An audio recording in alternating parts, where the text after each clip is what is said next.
السلام علیکم دوستو، امید ہے کہ آپ خیریت سے ہوں گے۔ تو دوستو، آج کا جو ہمارا قصہ ہے وہ ہے بیوقوف ہم سفر۔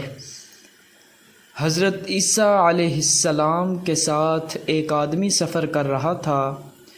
اس نے سوچا اس موقع سے فائدہ اٹھانا چاہیے، پیغمبر خدا سے ایسا عمل سیکھ لینا چاہیے جس سے پھر سونا بن جائے اور مردہ زندہ ہو جائے۔ اس بیوقوف نے کہا کہ یا حضرت، مجھے بھی کوئی ایسا نسخہ دے دیں جس سے میری دنیا سنور جائے اور میں پڑھ کر پھونک ماروں تو مردہ زندہ ہو جائے۔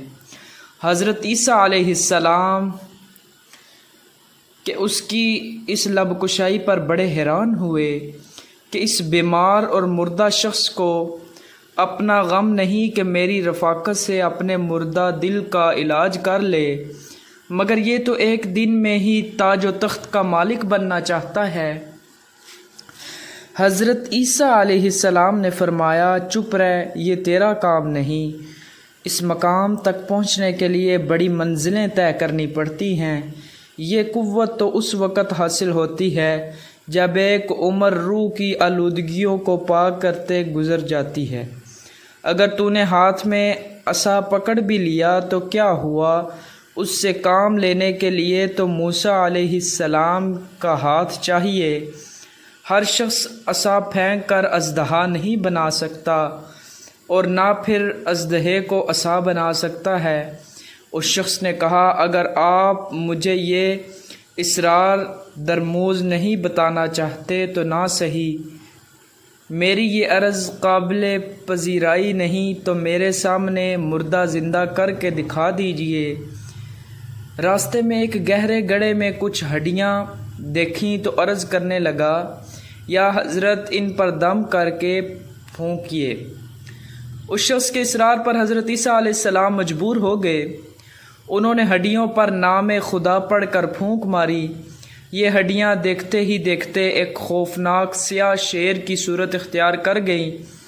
شیر چھلانگ لگا کر گھڑے سے نکلا اور اس شخص پر حملہ آور ہوا اور اسے فوراً ہلاک کر ڈالا۔ حضرت عیسیٰ علیہ السلام نے شیر سے دریافت کیا کہ اس نے ایسا کیوں کیا؟ شیر نے عرض کیا، یا حضرت، وہ آپ کے لیے تکلیف کا باعث بن رہا تھا۔ حضرت عیسیٰ علیہ السلام نے اس سے پوچھا کہ تو نے اس کا خون کیوں نہیں پیا؟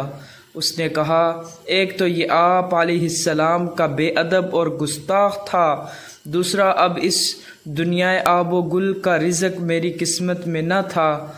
تو اس سے ہمیں یہ سبق ملتا ہے کہ بیوقوف لوگ اپنے اصرار اور بری حرکات سے پریشانی کو دعوت دیتے ہیں۔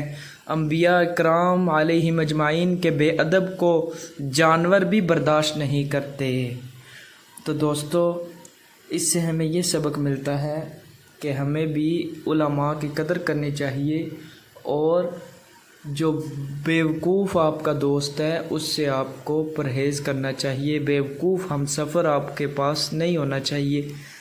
دوستو، اگر آپ کو یہ ویڈیو اچھی لگی ہے تو ہمارے چینل کو سبسکرائب کر دیں اور مزید اس طرح کی ویڈیوز کے لیے بیل کے نشان کو دبا دیں۔ السلام علیکم۔